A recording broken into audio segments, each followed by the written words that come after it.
Find and learn from people who lived it wherever you get podcasts. Search it using all one word. Learn from people who lived it. Welcome to another episode of Learn from People Who Lived It. Hello, my name is Kijuan Amey, and I was born and raised in Durham, North Carolina. Kijuan, what story are you here to share today? I'm here to share a story of overcoming adversity and resilience at its finest. I love it. Who do you hope hears this? Anyone, and I mean anyone, who is going through something and they just think that they can't get through it. This podcast is for you. Well, welcome to another episode of Learn from People Who Lived It. I am, of course, Mathew Blades, and to my right is our good buddy, Dr. Dave. How are you, sir? It is a pleasure, as always, to be here, Matthew. Yes, it's going to be a good one today, man, and there's a little bit of a military connection here, and I know you spent, a couple of decades working with that group of people, and so I'm sure you're going to have some great insights on today's podcast guest and just some of the stuff that he's gone through. There's a book up on the screen right now that Kijuan wrote called Don't Focus on Why Me.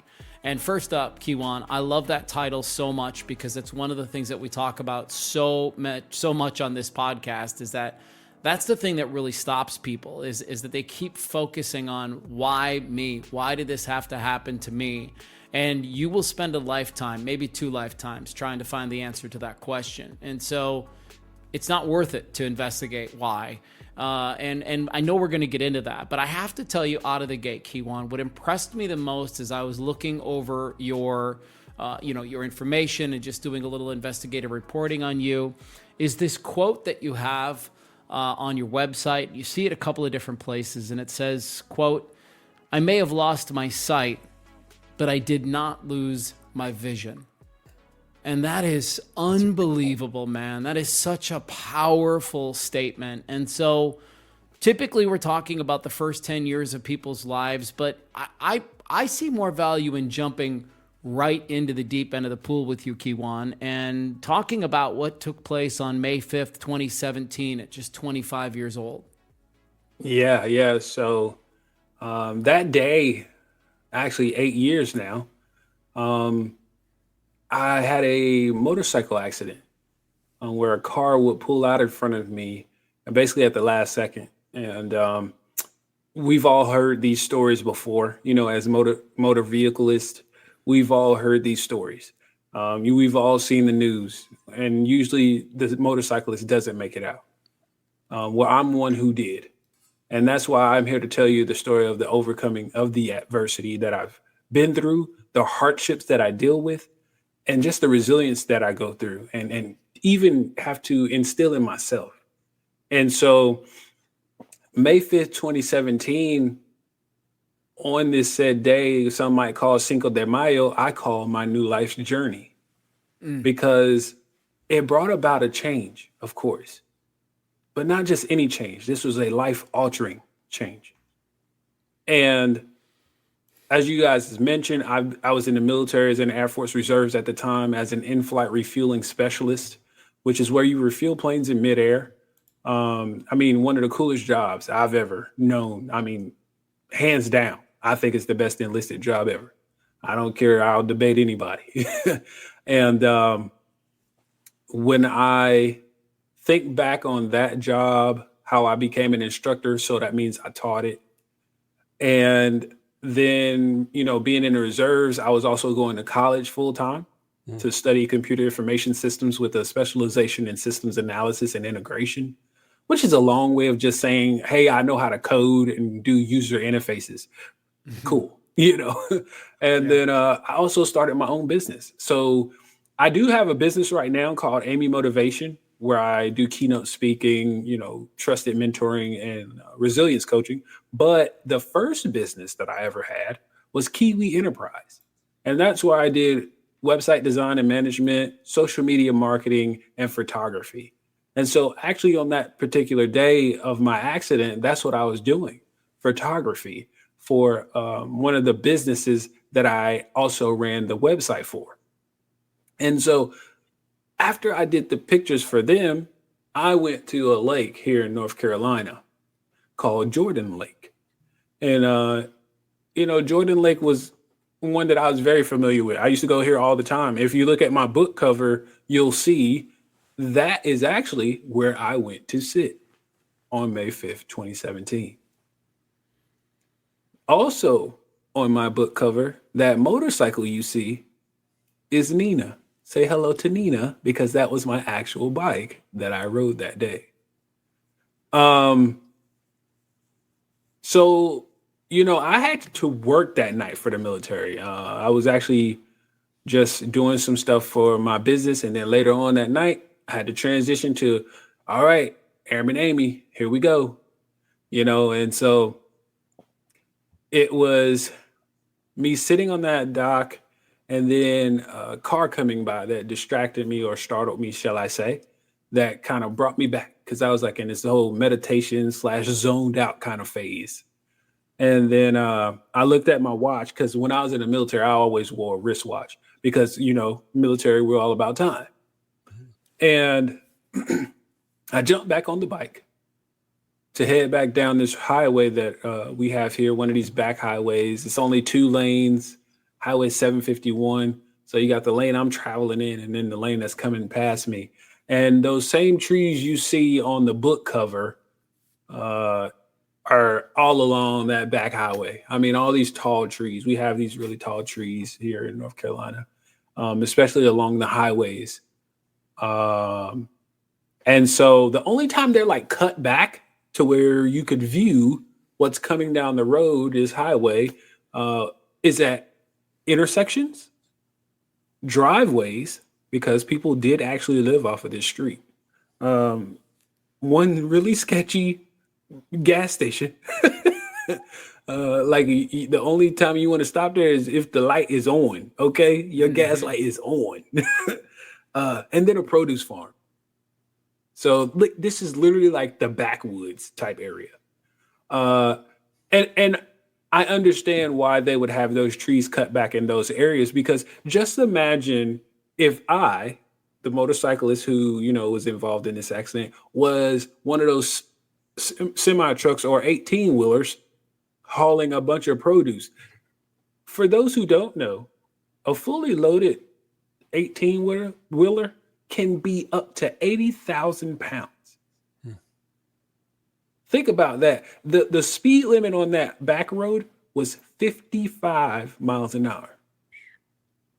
Think about 55 to 60 miles an hour barreling down on you at 80,000 pounds. You're not stopping. It's going to keep going. I'm telling you right now, that truck is going to take you down the road with it. And so I understand why they had the trees cut back. And now getting back to where I was in this situation, instead of that truck barreling down the street, I'm just riding down the street on my motorcycle, and out comes a car. Well, I can, go right and go into this ditch and I'm gonna end up in the trees, or I could go left and go into oncoming traffic that's coming head on at 55 miles an hour. That's not looking any good. Or I can do what ended up happening, and that's freezing up and hitting him. Well, why do I say I froze up? Because when I went through all of my motorcycle course training, yes, they taught us a lot of things about how to maneuver, dodge, figure eight, all these cool things, how to stop in an instant. But guess what? All of that stuff was at a parking lot speed. Right. That's the difference. That's a parking lot speed versus 55 miles an hour, and this is a real car in front of me.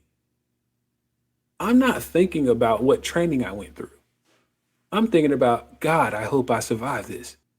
And so, as you can see from this point right here, I did survive, but it's almost like, at what capacity did I survive?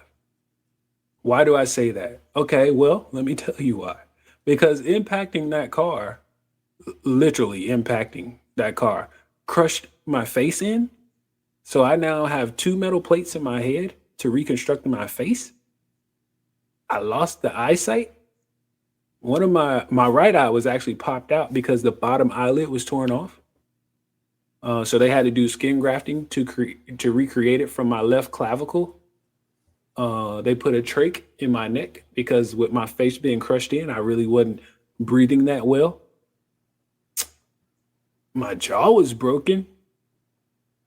So they had to wire my mouth shut. And I had a lot of chip cracked teeth, knocked loose, whatever you want to call everything you can think of that could happen to your teeth, they happened.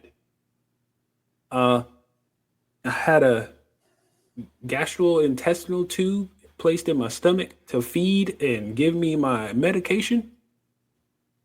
I broke both of my legs. My spinal cord is medically infused with 2 rods and 12 screws. And by the way, when I broke both of my legs, that includes your femur, the largest and the hardest bone to break in your body. And not only did I break it, it was a compound fracture. Oh my God. Yeah. I would like to ask you, Kijuan, when you're going through this situation and you're in the United States Air Force, you told us you were kind of building this promising career, launching a business, even thinking about becoming a pilot.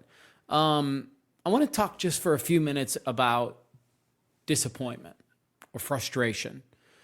I can imagine that when this moment takes place for you and, you wake up in June and you kind of figure out what's going on and your life is going to look different from this point forth. Can you help us understand a little bit about those emotions as they related to your situation? How did you manage frustration? How did you manage anger? How did you manage disappointment in those times? And I'm not saying it was full time, but there had to be moments. Well, absolutely. There are moments. I think the hardest part to me was realizing I wasn't going back to work. The Air Force, you mean? Yeah. Because I knew I was supposed to go to work that day. I didn't even know it had been a month later. Right. I was like, wait a minute, wasn't I supposed to be going to work or something? And she's like, it is June the 6th. I was like, what? And I'm like, okay, somebody's playing games now. I don't appreciate this. Everything about me waking up in that hospital felt like a movie. I woke up to people talking. I'm like, okay, who's in my bedroom and why? I thought I was in my bedroom. Right. When I tell y'all that was the best sleep I had ever got, I am not lying. Listen, those drugs were strong, okay? That was some of the best sleep I had received in a long time because I was a hardworking something. When I already told you what I was doing, and I was doing that every day.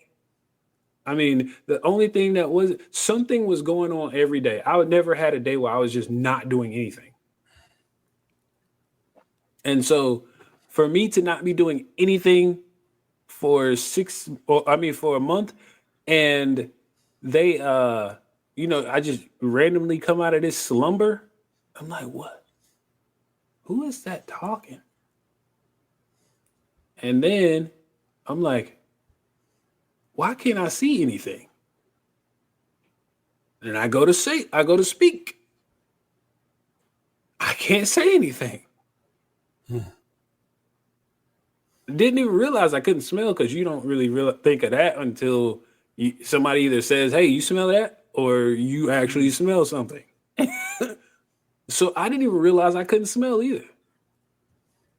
All of these things are going through my mind. I couldn't move really because I was so weak. All the surgeries, I had severe neck whiplash. So they had this collar on me. And the only reason I knew that sucker was on me because I tried to move my neck and I was like, what in the world? This thing choked me. And I was like, what in the world?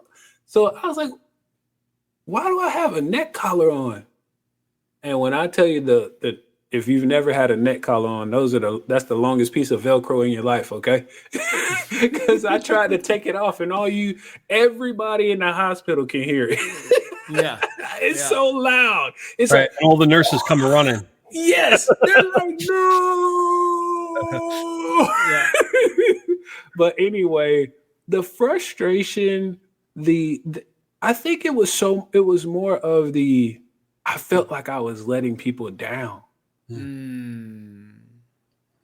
That's how I felt. Like I was letting people down. I even had a dream, and I put this in my book. I had a dream where um I was back at work. I was like, oh, and I'm asleep now. I'm not like daydreaming. I'm asleep. And I'm back at work.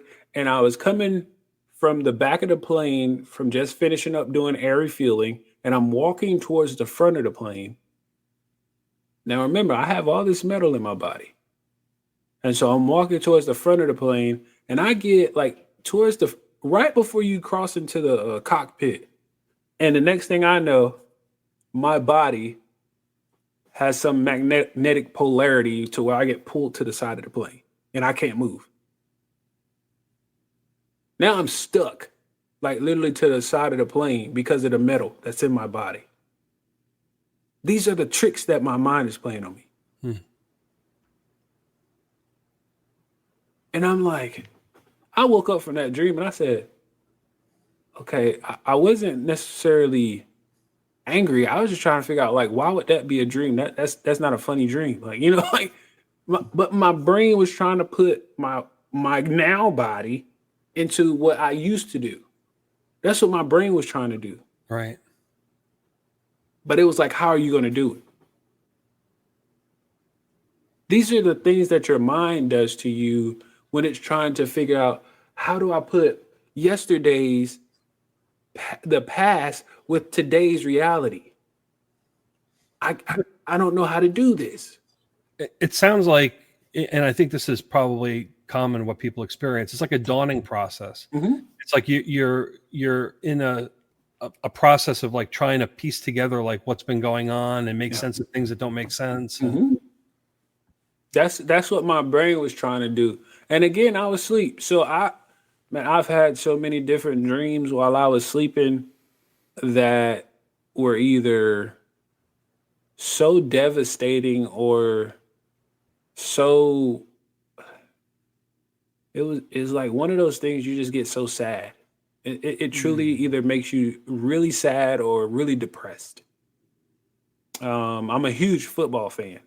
So I used to fall asleep watching, football games when the season, would be on. This is when I first got back home from the hospital because they really didn't have none of those games on in the hospital, which sucked. But anyway, that was actually before the season had started, so I could see why. And when I got home and I was watching those games, I would fall asleep. I'm in and out of sleep all the time when I first got home because I'm just tired. And so I would be watching the Carolina Panthers. I know the game like the back of my hand. I played it, I coached it, I mentored it, I studied it, I loved it. And so I would fall asleep watching the game. It's like I'm watching it up here now. So when I wake back up, it almost felt like I was literally watching it with my eyes. Because my brain is so powerful in knowing how football works, it was literally able to physically and visually put all this stuff together that they were doing on the screen.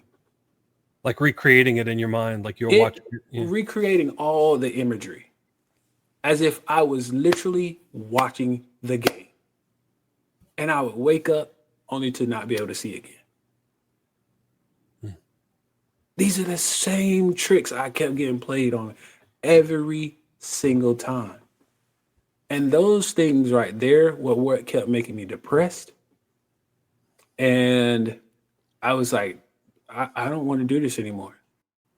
So, Kijuan, let me ask you, your other famous quote that you have is don't focus on what you've lost, focus on what you still can do and do it with everything you got.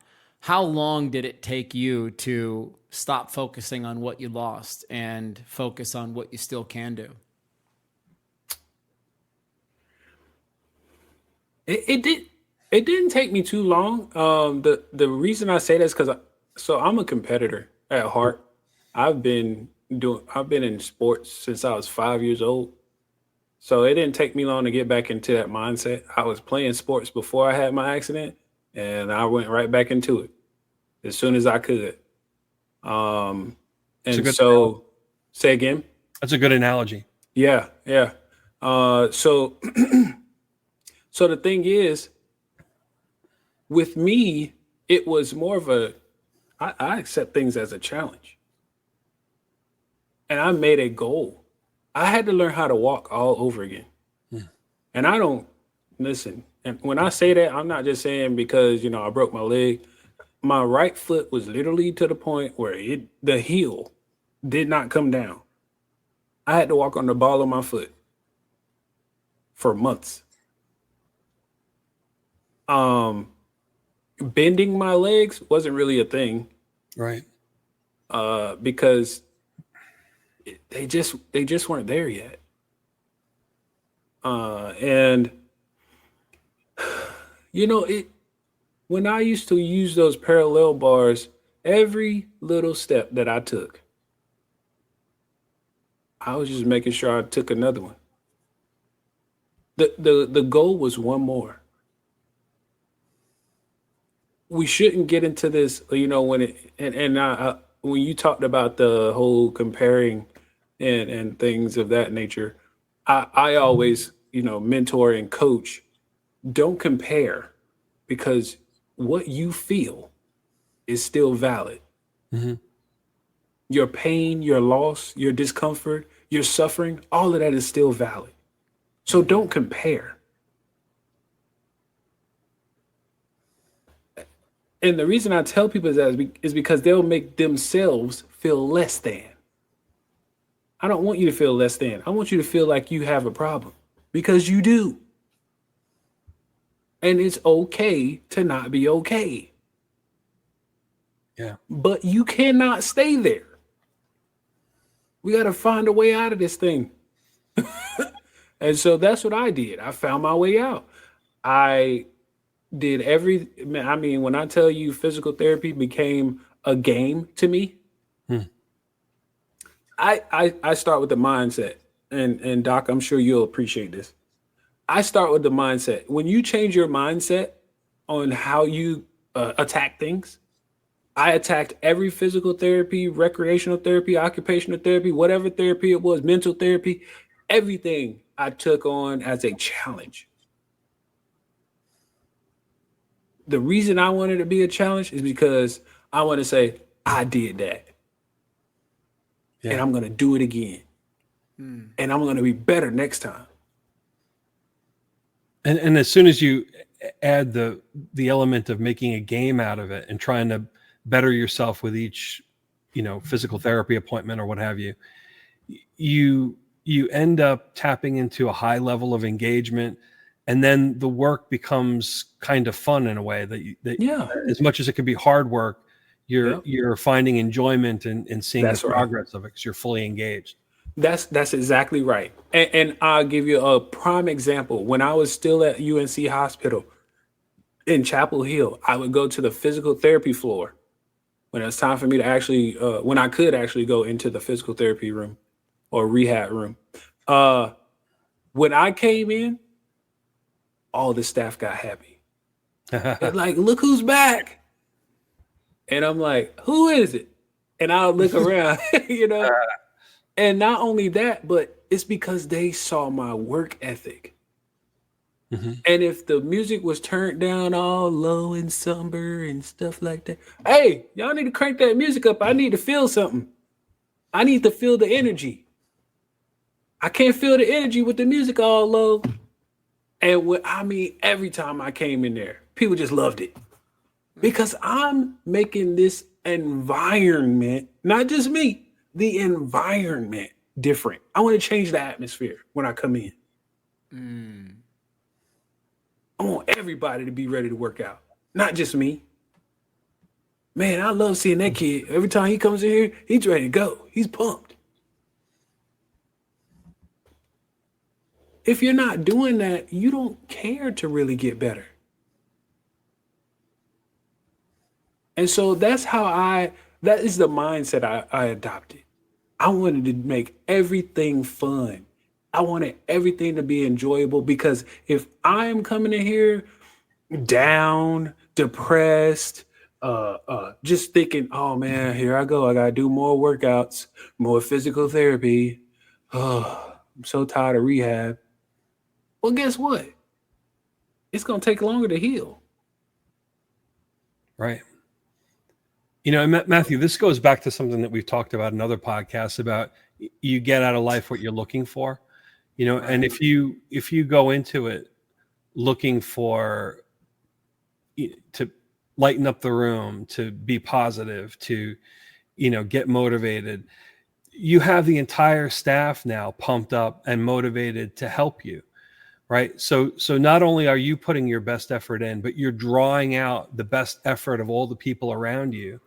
And that compounds, that adds up to getting the most out of the experience. Where if you go in negative, you know, certainly the physical therapists are going to do their job and the nurses are going to do their job. But I think you get more cooperation from people and you get people going above and beyond when you present to them with a positive attitude and they see that you're 100% in and looking to get better. It taps into something in other people that brings out the best in them as well. Mm-hmm. Yeah, So absolutely. true. Yeah. As we kind of wind down, we've got about 10 minutes left. And on the screen right now, I'm putting up Kijuan's website. And, you know, the page that I have on the screen, Kijuan, is the one that says inspiring others with relentless determination. And I'd love to have you almost take the stage, right? I know you're a motivational speaker and you get up on stages and you help inspire people to overcome obstacles. And so what do you say when you're on the stage with regard to relentless determination? Relentless determination. I mean, it boils down to kind of what I've already implied or said here, you know, just a few minutes ago. You just can't give up. There's no giving up is the easy way out. Anybody can do that. When I say anybody, I mean anybody can do the give up. But can you stay in the fight? Can you continue the battle? If I hand you the flag, will you keep pushing and keep going forward?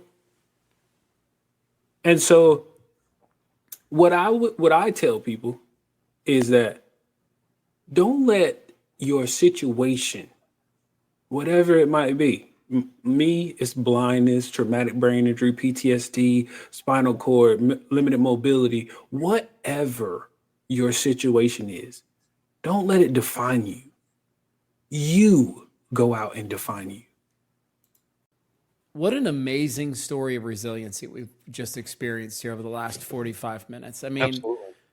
you know, he kind of summarizes life for so many of us. You know, we go through a struggle, we do our best to battle back from it. We have to turn some things into a game just so we can kind of cycle out of them. But like, not only is he still going, he's inspiring other people. And so I always think about this, and Kijuan, you don't know this about Dr. Dave, but he worked with veterans for so many years, for a couple of decades plus. And him and I have had several private conversations where he talks about, like, you know, the great thing about this podcast is that we talk to people who are on the other side of it now, and they've kind of gone through the difficult thing, and now they're out there kind of living their best life. And so I'm just curious, Dave, when you hear a story like Kijuan's, what does it make you feel and think in terms of what's possible for other people going through a difficult time? Yeah. You have to find a way to take inventory of reality and stay in reality. And Kijuan, that's like one of the things that really strikes me about your story is you're not talking about what should be. Because I think that's another place where people get stuck. I should be able to do this. I shouldn't be so forgetful. I should be able to, you know, remember how to do this basic thing that I always used to do. Stop shoulding on yourself. You can't keep shoulding, if that's such a word. It is now. I love it. Because should is not reality. What's reality is what's actually happening. And the quicker you come to accepting what's currently happening, then you can switch over into problem solving and say, okay, my memory sucks. What can I do now to improve it, to shore it up, to work around it? You know, some people use electronic organizers or other things, or, you know, rely on family to help them out. You know, you start getting into a problem solving mode, and then you can move forward again. But as long as you're stuck on should, you're going to stay there until you get beyond it. And that's one of the things that I find really inspiring about your story, is that you're trying to problem solve, even with the emotional stuff you were saying about having emotional ups and downs. If you know, for instance, that because of a brain injury, you're prone to having periods of depression, and they come on out of nowhere, and you don't know when they're going to settle in. You just kind of wake up feeling blue, and it's not because you're doing anything different. Like, if you know that about yourself, then you can talk yourself through it. It's like, okay, I'm feeling down today. You know, take an inventory of where you are. Well, really nothing has changed. I'm still moving forward. There's still things that are improving. There's still work that needs to be done. It's okay that I'm feeling down. And tomorrow or the next day, I'll start to cycle out of it again. And especially too, if you start to see a pattern to it. And then you can take a step back from it. And instead of just automatically reacting to it, you kind of just accept it for what it is, leave some space for the low periods, and then, you know, try to find a way to get yourself out of it as quickly as possible, you know, whatever works for you. You know, and sometimes that may involve medication, you know, for some people, but a lot of it has to do with your attitude and just kind of accepting that that's where you are right now. And if you need some extra space and maybe loosen things up again where you're not pushing as hard, that's okay. Tomorrow's a different day. I think the final question I'd like to ask you, Kijuan, is how proud of yourself are you? Do you allow yourself to feel that? Now, don't take this out of context, but people tell me how proud I am of myself. What do you mean? Okay, glad y'all asked. So what happened, or usually happens, like, for example, I go to Planet Fitness. So I'm out in the public. I still do things out in the public. And I'll go to Planet Fitness. The staff members, they already know me. Like, they know me by name to the point where I don't even have to go to the check-in desk. They say, hey, what's up, guys? Y'all go ahead. I got you. Because I'm consistent. Yeah. Then I have the locals that are in there working out watching me. I literally had two young guys. I think they might have been in high school. And they were in there working out literally across from me. And I was doing deadlifts that day. And I was getting ready to do 275 pounds on deadlifts. And with my spinal cord injury, plus everything else I told y'all about, I'm doing 275 pounds and I'm getting ready to do it 5 times. I did that thing. And when I tell you the last rep I did, all I heard in the distance was this. I'm not even thinking about it. Like, all I'm doing is trying to make sure I don't hurt myself. All I'm trying to do is make sure I don't hurt myself, make sure I can even do the weight. I was actually nervous that I couldn't do it. But I did it 5 times. And strong, might I add. I was not struggling. And these two guys, man, they were just clapping for me off in the distance. And that's what I mean by other people tell me I'm proud of myself. Because if I sit back and, you know, like you guys say, take inventory on it, I won't move forward. I'll be sitting there like, man, you know, I did good. I did 225 pounds and I'll be stuck there. Never move forward. I want to go higher than that. I want to keep going. You know, so my goals that I set for me are more so like, can I do something new? It's not like oh man, you know, I didn't get that many today. I don't look at what I didn't do. I look at what I did. Because when you start looking at this, the negative side of things, it starts to pull you backwards. Right. But All you know, I wanna do is go forward. if you're climbing the mountain, it's okay to stop and enjoy the view periodically. The periodically stopping to enjoy the view is waiting till the next session. That's when I enjoy the view. I wait until the next session. That next session, I'm going up higher. It's time to keep climbing. Good. So, yeah. What are your hopes for your future? Where does this Kijuan train go? Oh gosh. To many more stages, gaining many more clients, mentoring many more people. I just want to, literally all I want to do in my life is be some kind of beacon to somebody else that says you can still do it. That's all I'm trying to do. I'm not here to be this, huge world renowned, which is fine if I become that, but that's not the goal. The goal is to impact lives. If I'm impacting lives, I won, man. I already won. And so that's all I'm trying to do.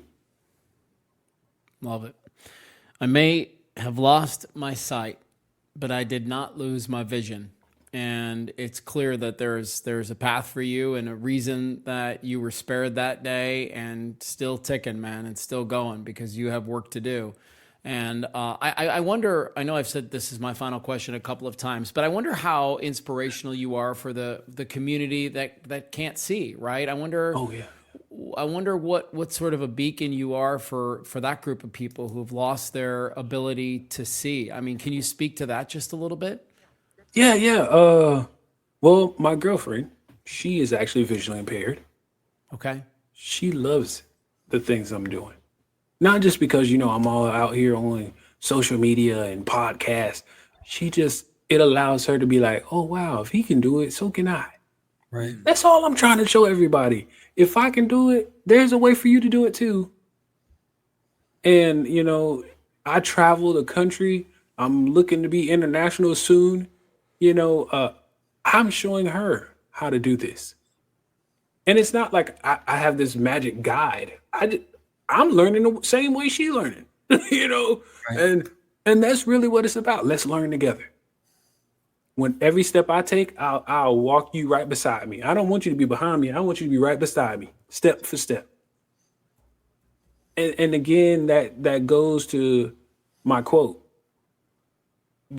I might have lost my sight, but the vision part of that is helping others. That's what that means. It's all about helping somebody else along the way.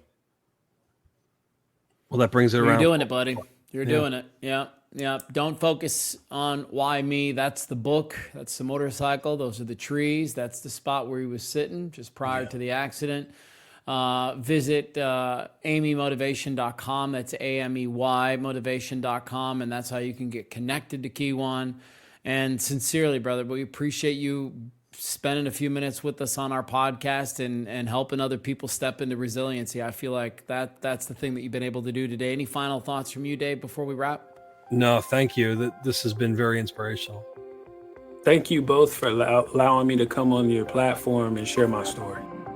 We have 3 goals with Learn from People Who Lived It. 1, to help you feel less alone. 2, encourage you to seek out a coach, a therapist, a church, anyone who can help you get through your journey and find some healing. 3, when you're ready, share your story with us. Find Learn from People Who Lived It wherever you get podcasts. Search it using all one word. Learn from People Who Lived It.